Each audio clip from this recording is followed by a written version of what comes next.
Hello, Red here, bringing you point 59 of the Rise of Welsh campaign, and of course, as you probably tell, this is an over-recording of the commentary of this episode. Unfortunately, the part itself the audio was compromised, and my voice got all garbled up. But luckily, out of the recording session, it was the only episode that was part of it. Regardless though, I'm recording this after my whole recording session. I don't think I can give you good commentary enough. Anyway, plans to attack the Umayyad or the Abdulid are in very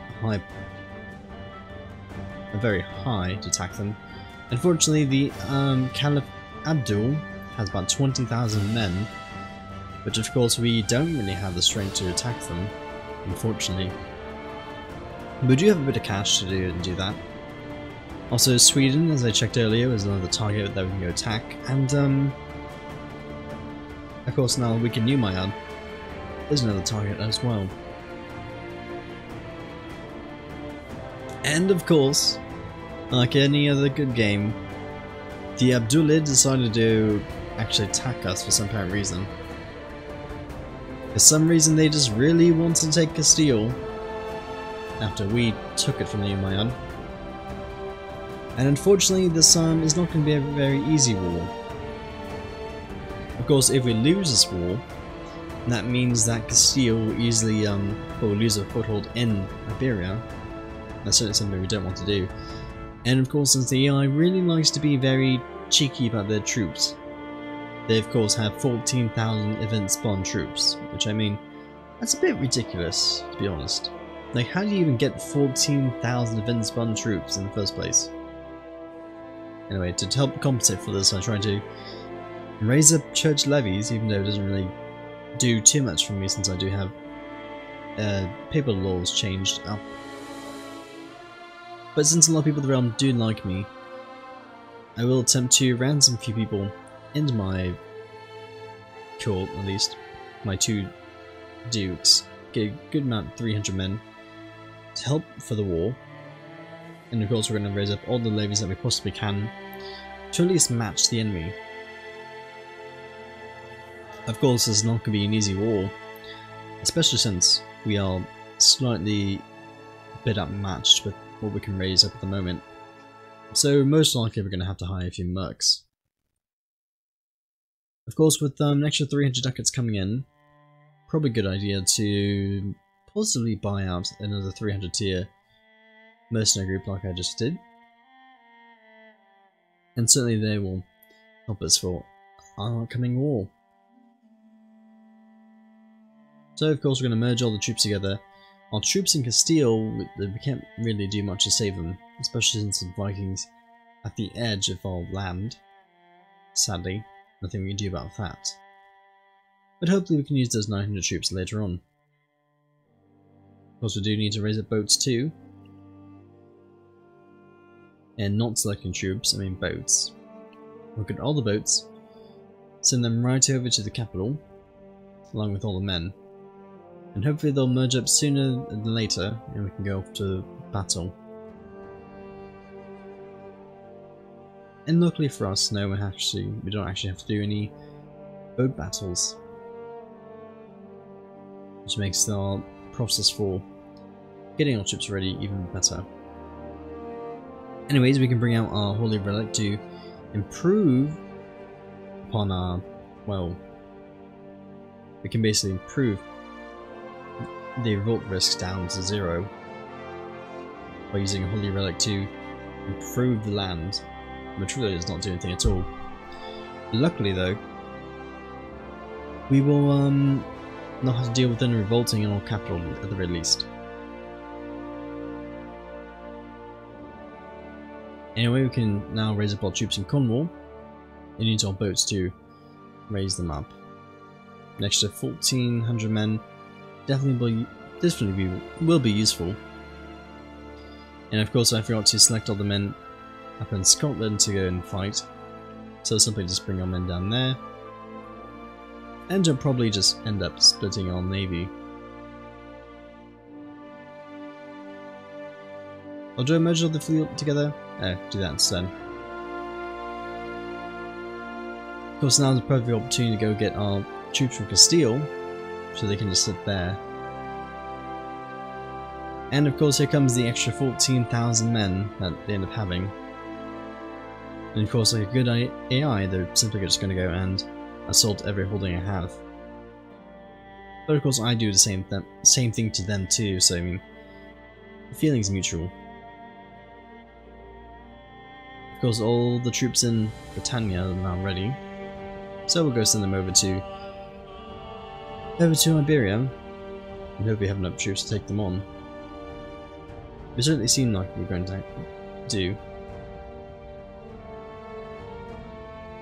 But of course, could be a rocky start. So we'll get all the troops all together, up in our boats. But strangely enough though, I've noticed that whenever you have troops in boats, it's a lot better just to keep them on a boat instead of keeping them on land. Because you don't really suffer that much attrition compared to going to have the fun times and suffer through winter.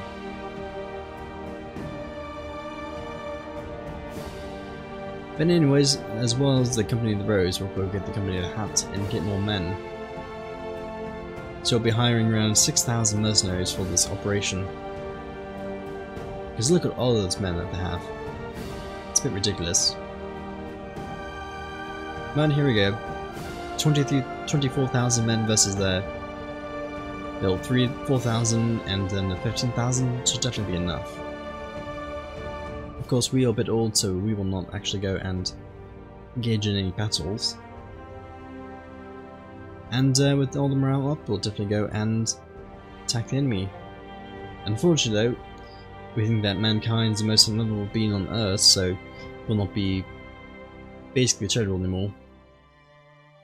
And also the AI is sieging all my land down again, as per usual. But I think we'll go give them a good chase as soon as we can. So we'll commence with our first battle here. Of course, we outnumber them by 7,000 troops, so it should be a fairly easy battle as it's going. And since we completely outnumber them, we win our first battle here. Of course, though, they do have around 50% war score, so we'll keep assaulting their holdings back until we basically get all this war score down. And from here, we'll probably be using a different strategy in order to weaken our enemy quite a bit. And my wife has complained to me about being absent so often, and I found some extra gold to spend, but we'll just buy her a bracelet because we are kind of in the middle of a war, and I kind of need this money to use mercenaries with. Regardless, we'll be assaulting these holdings back over.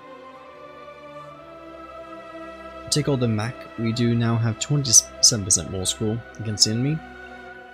And we will probably be sitting here waiting for the enemy to come to us, since this is not officially an offensive war. Because what we really want to do is wait for the enemy to come again and again, and once they waste all their invincible troops on fighting, it'll make it so much more easier for us to go and declare war on them. Of course, we already killed 5,000 of their men, and here they are trying to re-assault their land right back over, which means we need to go and attack them. Of course, at this point, since we have 2-to-1 odds, it should be a fairly easy battle, and should be a fairly easy re-assault of the lands. Gives us a fair bit more war score, and of course we need to retake our own land back to improve attrition and make sure men will not die off there.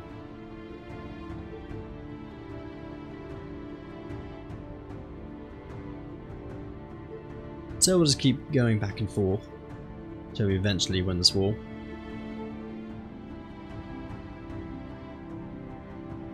We do have a slight money deficit.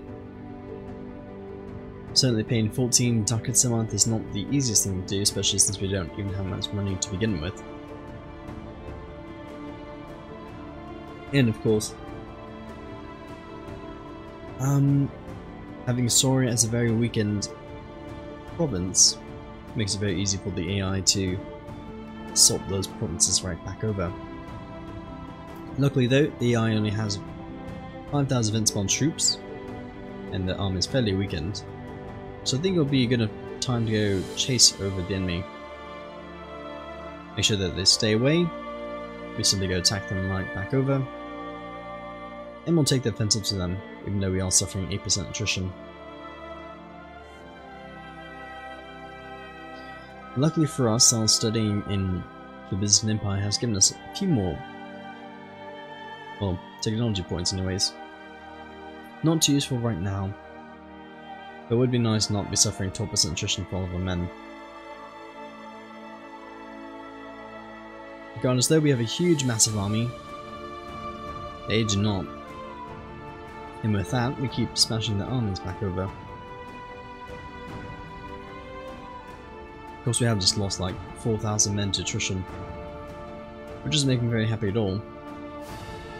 And of course, some random bishop will give me 17 ducats, which I suppose is generous, but it's not generous as giving me all your money, which is a bit sad. But anyways though, we're going to stand on my own troops, so I can replenish and make sure that people will not rebel against me. But of course the Caliph does not give up till the very end, so we'll just have to sit here and wait for him to come back to Soria to try and re-assault it.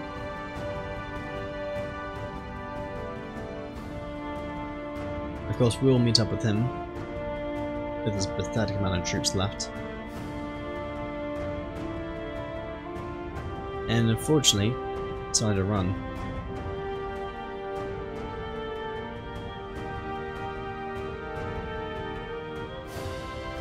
But we should be able to fight him. Yep, there we go. Should be a fairly easy battle. My daughter has a habit from wild parties, so we'll let her be charitable. It's a fairly decent trait among being zealous, proud, and wrath. I mean, wrath is not really a good trait at all. And also she hates me. Probably because I believe we botched her treatment so many years ago. It's kind of a bit sad. But there's nothing you do about it. Once she's a rival, she'll always be a rival for the rest of your life. But anyways, we'll go across and probably assault a province or two at this point. No point in trying to keep the war going as it is, especially since we were going to lose money. And we did lose our spy master, so we have to get a good one. Or another one anyways. Of course, sending back over to the Byzantine Empire, and hopefully he will not die sooner than later. So we can try and get as much technology points as we possibly can. Of course, few people actually do want people around to Nova, which if they say yes so we can get more money. And then we'll move our troops over to Kunkka, so possibly we can get that one province sieged. That looks fair enough to me, since we do have 3,000 more men over the 10 times more limit. So definitely assault here. We'll assault again. Of course we'll assault one more time. And one more after that. So we're almost done with the war. He will still not give up. But we could probably change all that sooner than later. Also, there's 2,000 men coming. That's exactly what we want to go see. We go attack him in Burgos, and that should be pretty much the end to your Invincible troops. Right? Right. So long. We get to have 100% war school. We'll finish off this battle, and we'll tell you to go away. Stop attacking us. We also get a small pile of money for winning this war. Not as much as we really wanted. to take back. We did spend quite a bit of money on that war, unfortunately, but I think now would be good enough time to go attack Inu for Navarra. Or should we go? There's a lot of strong claims, but with only 10,000 men, it should be a fairly easy battle. And actually adding an extra 3 provinces would be very nice to add later on.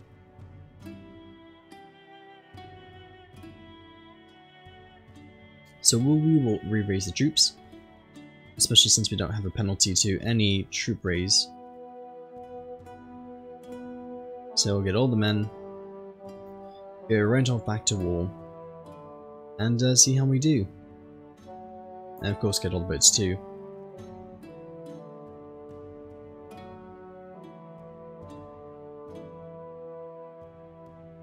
But adding this 3 extra provinces will definitely make the land look a bit less Portugal.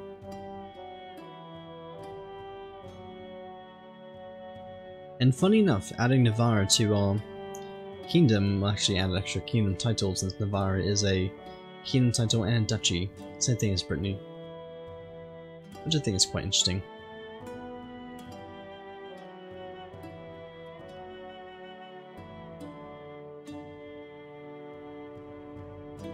But regardless, before we end up getting our men from Britain over to Iberia, we do have to be careful about all the troops that we have overseas. Make sure that they are not going to die to the 10,000 men on the other side. But we'll send a small expedition force to Gaia. Why not? Oh, and guess what? We are instantly fighting the enemy here. Not exactly ideal, but we are fighting from 3 different angles. So we can probably go land some troops down and hopefully win this battle. And actually appoint some commanders too.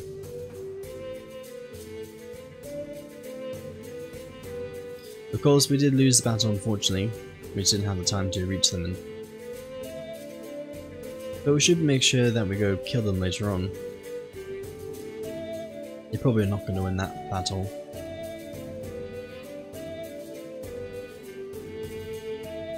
Even though they are mounting my center flank. Of course, we do have a few factions that are growing, so we'll have to bribe a few people to make sure they will not revolt. And luckily, a few of these people are greedy, as you tell. Getting 66 opinion for just 40 gold. So that definitely help boost opinion a lot.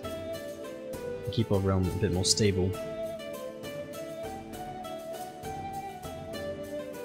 Anyways, we get all 9,000 troops here. It means to start sieging down this land. And of course we have some more scandals that we can probably completely avoid, because I don't really care. And yep, now we get on 9,000 men here. So let's see what we can do from there.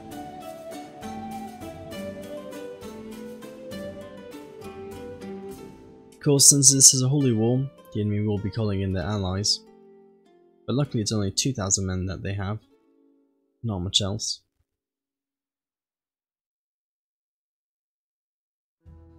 But we can sit here with a bunch of men and just sit till the war ends.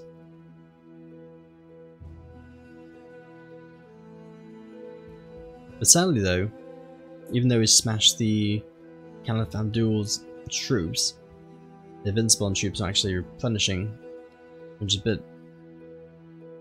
It's a bit unnerving, especially since he can get the troops back, but he is in deficit, so hopefully that'll set him back a few more months. At the very least. We are making short work of this first castle though, which is always a plus. But it does look like he is sending a few troops in to go retaliate. And I'm sure that plenty more will start coming on the way down too.